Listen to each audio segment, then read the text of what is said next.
Welcome to Rome. This is The Bittersweet Life with Katie Sewell and Tiffany Parks. Hello, this is The Bittersweet Life. I'm Katie Sewell. I'm Tiffany Parks. And today, we're going to delve into the old listener mailbag, which is not an actual physical object, but it is something we've put together from different emails and voice memo responses that we've got recently. And I thought it would be fun before some of the shows people are reacting to get too far distant to dig in and see what some responses have been and maybe discuss some stuff around those responses. So, Tiffany, should we just dive right in? Let's dive in. Marcy sent in this voice message in response to a recent episode. Hi, Katie and Tiffany. It's Marcy Benson from Bluffton, South Carolina. It's Wednesday, March 29th here, and I just listened to episode 473, When Life Changes for the Worse. And I have a little bit of a story. Actually, Tiffany might recall this because it happened to me when I was in Italy this past fall.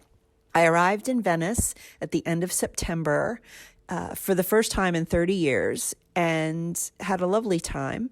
However, 30 hours after arriving, I was walking through a piazza and it was raining, so the ground was slippery, and I fell on my right elbow. Also my right hip, which oddly did not suffer as my elbow did. I ultimately found out after I got home that I fractured my elbow. And I tried to go to the emergency room when I got to Verona because I was meeting Italian friends there and they could help me translate at the emergency room. After sitting 6 hours in the emergency room in Verona, I decided I will just deal with it and continued on with my trip, spent a week in Verona, and then continued on to Rome, where I did meet Tiffany, and we did a wonderful Caravaggio tour. But needless to say, this was my first time back in Italy after 3 years of not going due to COVID. I had such high hopes for a jubilant return, and that didn't happen because I was in moderate pain. Thankfully, there was a lot of Voltaren cream and ibuprofen consumed, as well as wine. So when I heard your episode today from this past Monday, it brought all of those memories back. So thank you, ladies, again. I always enjoy listening to you, and hopefully I'll be back in Rome someday soon. Tiffany, to see you and do another tour. And Katie, hopefully I'll get to see you if you are visiting the South Carolina Low Country in the future. Thanks, ladies. Take care. Ciao, ciao. Tiffany, she mentions that she saw you. Yeah, I honestly, after this injury. I don't remember her. I mean, I'm sorry if I have forgotten. I don't remember her mentioning it to me. I remember her being in good spirits, and clearly, obviously, if you hurt your elbow, it doesn't affect how you walk, although the hip could be problematic. But I'm sorry to hear that you got hurt. And I'm sorry if I forgot and you told me, but I don't think she did tell me. Well, I mean, probably best to just have a good face forward, perhaps. Perhaps. I took her to see the Caravaggios in the churches. Probably my favorite tour to do is to show people Caravaggio's art, where he lived, where he worked, where he murdered a man. It's very fun. And I get to geek out. But yeah, it's never fun to get hurt on a trip, especially when you waste so much time in the emergency room. That is a major bummer. You have my sympathy for that. Yeah, for sure. I agree. What do you think of her decision to just leave after 6 hours? I mean, it seems like something you would do because you're kind of like, whatever, I'll be fine. That's true. Yeah. I mean, I don't know. I guess it really depends on your own personal, like how much pain you're in, I suppose. And I think the type of injury does matter. I think an elbow, like cracking your elbow I've never cracked my elbow, but I have cracked my tailbone. And it's something that you can't really do anything about. It's painful. You could maybe take it easy, but it's not like you can put a cast on your tailbone. I mean, I don't know. Maybe you can put a cast on an elbow. I don't know how that works, but I don't feel like it's the same as like breaking your leg. You really need a cast. Like you absolutely 100% need that thing in a cast. I don't know if an elbow is the same. All right, well, let's go on. Who else? Well, we have Elena in Germany who wrote about our miniseries When Life Changes in an Instant as well. And she writes, I've just listened to your latest episode about life changing in an instant, and I think I've had good examples of both in the good edition and in the bad edition in the last few weeks. For things changing for the worse, the examples I can think of are all health related, including what sent me to the emergency room 6 weeks ago. It was only for 3 nights, but still hard, so I'm glad I had the podcast for help. Although I hope that hasn't changed the rest of my life forever. It has definitely changed the way the last weeks were supposed to be like. And on the flip side, after several months of rejections, last week I finally got my first job offer, which is great. But I think I haven't been able to really feel happy about it because my first reaction was immediately, oh crap, I need to organize so much stuff. I have to move to another city and I already start next month. So definitely life-changing, at least for the near future, but hopefully setting the course of my career for the next years. Wow, really mixed bag. Of course, we don't know what sent her to the emergency room. Yeah. 3 days in the hospital is pretty intense. It seems like it was something serious. Yes. So hopefully it's all fixed up and all better. Yeah, and then I'm not sure exactly when she sent this email in, but she might be onto that new job since it starts so soon. So yeah, let us know how it's going. Yeah, to move cities and have only like a month of notice, it's pretty intense. Very.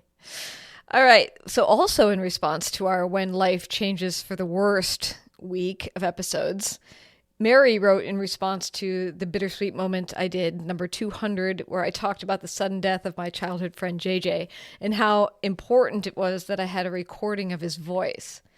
And during that episode, I played an interview I did with him about being an expat in Thailand, and in part to just hear his voice and allow other people who loved him and were missing him to be able to hear his voice too. And Mary wrote in response to that. She wrote, Katie, I listened to your episode about the loss of JJ. My sympathy on your sorrow. In your introduction to the interview with JJ, you said something that resonated with me. You said there were people who needed to hear his voice, and that struck a chord in me. At the time when my father and later my big brother died, it was their voices that I thought about and missed. Of course, I missed them, but in a strange way, I was saddest about not hearing their voices again. There is something about a voice. You touched on that quality in an earlier episode when you talked about how you developed your professional voice. And I applaud when you said people could improve their voice and talked about how to do that. But what is it about voices that touches us so deeply? So it ends with a question, Tiffany. Do you have an idea of what it is about a voice that touches us so deeply? I don't know, but I definitely agree. And I had this, it is kind of funny because after I listened to that same mini episode, I immediately thought I have to pull out these tapes that I made and some of my older sisters made with my dad. You know, when we were little, we used to have the little tape recorder and put the blank tape in and press record and just talk to it, you know, because it was a novelty back in the 80s. And I have those tapes. I brought them back with me from the States a couple of years ago, but I have never sat and gone through them. And I really feel the desire to do that because I really want to hear my dad's voice. Yeah. I have a theory that, at least for me, that the voice carries with it so much of the person because, you know, a person, of course, is made up of many different things, but their voice cadence, the way they laugh, the tone of their voice, I think just so many of those things are sort of tied up into how we experience the person themselves. Mm-hmm. And so when it comes to the death of JJ, for instance, it's like I can close my eyes and I can picture him and I doing different things. I can picture what he looks like. I can remember when we were 14 years old and joking around together. But something about turning on that tape, that piece of tape that we played where he laughs when I stick a microphone in his face, it almost brings it to life so much more vividly because not only can I Like when I hear him laugh when I stuck the microphone in his face, all of a sudden I'm like back in that moment too. Like I can remember exactly where we are. I can remember the look that he gave me when I did it. And obviously, like people listening don't know what I saw or what I remember, but that voice, it just can carry so much about what a person feels like. It's hard to describe. It's very hard to describe. It is hard to describe, but there is a certain amount of personality that is captured in the voice. Yeah. All right. So moving on, Tiffany, you're reading next. We also received this email from Heather in San Diego, and she writes, "Dearest Katie and Tiffany, I love the podcast and feel awkward saying that I feel like I'm writing to two friends that I already know, even though I've only ever heard your voices through the podcast. Anyway, I learned about the podcast from a friend and went all the way back to episode 1 so I could listen to your entire journey up until present day. I connect with you two on so many levels. I, too, am a former expat, having lived in France for a year where I taught English right after graduating from college. It was a long-term dream that I'm so proud to have done, rather than hesitating and doing something more stable after college. I, too, have a long-distance best friend who will forever be my travel and adventure buddy. We have lived in many different states and countries throughout our 22 years of friendship. I now live in San Diego, while she is in Washington, D.C. And like Tiffany, I have long been infatuated with Italian culture, language, and food. My mom's last name is Gallo, and I come from a long line of Italians on her side. My grandparents lived part-time in New York and part-time in Rome, since their family business was still there after they moved to the US.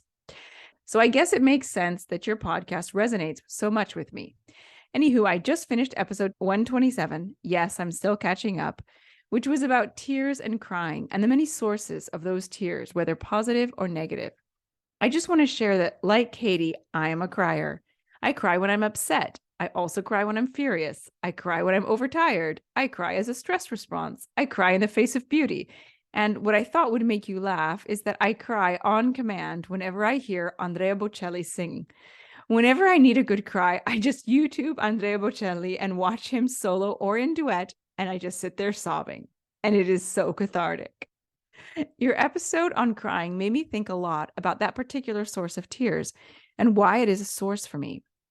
And it goes back to nostalgia and a sense of longing for family and childhood. My mom used to play and sing along to Andrea Bocelli. She still speaks fluent Italian for as long as I can remember. Some of my earliest memories are hearing Andrea's voice over our stereo as I opened presents on Christmas morning.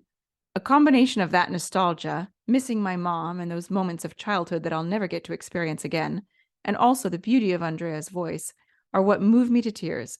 I cry when I hear Andrea played at a restaurant or in a store, literally anywhere. It is so crazy to me and so beautiful that so many memories and a sense of love, joy, connection, and longing are all represented in one Italian opera singer's voice for me.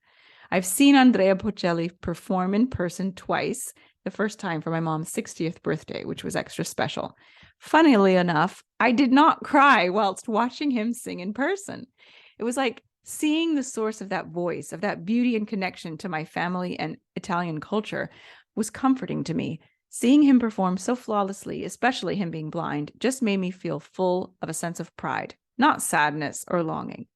Okay, sorry for oversharing, but just thought all the parallels to your podcast were so interesting. Thank you for all that you do, most especially demonstrating how beautiful friendship can be in whatever form it takes.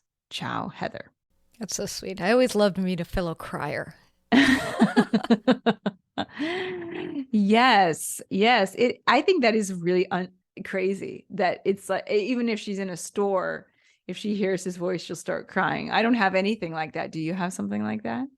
Like a trigger that truly just makes you cry? I was just trying to think that if I do or not.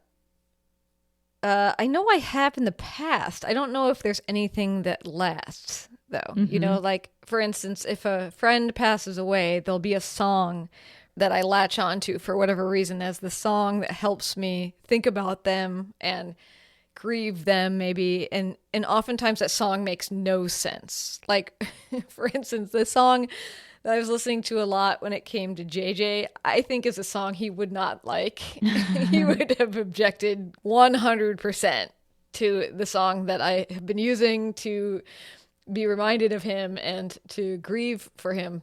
Can we know what it is? No.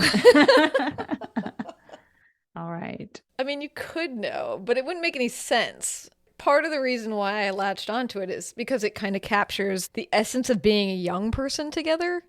But I also heard it on the radio when I was driving home from getting together with friends to be sad about the fact that he had died. So I think it's both things. But I do find that while those things kind of remain special, those songs will always remind me of that person. I don't necessarily, like 5 years down the road, feel like I have to cry if I hear that song, if that makes sense. Mm-hmm. I'll still think, oh yeah, this is JJ's song, or this is Susan's song, but I won't necessarily cry about it. So I think I have things for the moment. I don't know if I have anything that lingers forever. All right, and to wrap this show up, Michael sent in this thought. To the Bittersweet Life podcast. Today I had a thought. In the film critic Roger Ebert's 1986 review of the movie A Room with a View, he wrote, and this is a quote, "This is the best film they have made. It is an intellectual film, but intellectual about emotions. It encourages us to think about how we feel instead of simply acting on our feelings. It shows us a young woman, Lucy Honeychurch, who is about to marry the wrong man, not because of her passion, but because of her lack of thought. Only think about your passion, the movie argues, and you will throw over Cecil and marry George. Usually, thought and passion are on opposite sides in movies. This time, it's entertaining to find them on the same side." End quote. And Michael goes on, "I thought the same, or at least something similar, could be said about The Bittersweet Life. The Bittersweet Life is so relatable and rewarding to listen to." What do you think of that comparison? Well, thank you for that wonderful, it's a wonderful compliment. I too, like Roger Ebert, believe that A Room with a View is a masterpiece and one of the greatest films ever made. I think everyone who's listened to this show for a while knows that about me. But it's funny, when you were reading that, I get his point, and it's a beautiful and interesting thought. But the first thought that I had when he mentioned A Room with a View, because we've been talking about the life-changing events, reading these emails from our listeners, I realized that when I saw A Room with a View, that was a life-changing moment for me. There you go. It was a truly life-changing moment. Yeah, and when it changed for the good, too. Absolutely. Absolutely. It was an instant obsession. And my life was never the same. It sounds so dramatic to say it that way, but it's true. It's true. It's really true. But yeah, I love the idea that thought and passion do not have to be at odds, but they can be working towards the same end, which is, of course, general overall fulfillment in life. Yeah. Well, thank you so much for all these lovely and thoughtful emails. And you are always welcome to drop us a line or send us a voice memo in response to anything we do. You can reach us at bittersweetlifepodcast@gmail.com. And I didn't pull any comments this time from social media, but we do sometimes. And if that's more your game, like if you're more over on social media, Tiffany can tell you where to go. Yes, we are on Facebook, Instagram, and Twitter. We have different handles for each site, so just search for the Bittersweet Life podcast and you will find us. Yes, and until next time, this is The Bittersweet Life. I'm Katie Sewell. I'm Tiffany Parks. Join us again. Bye. You could sponsor this show and reach educated, curious, and compassionate listeners all over the world. Our listeners are a remarkable, diverse, and engaged group of people that I am so continually impressed by.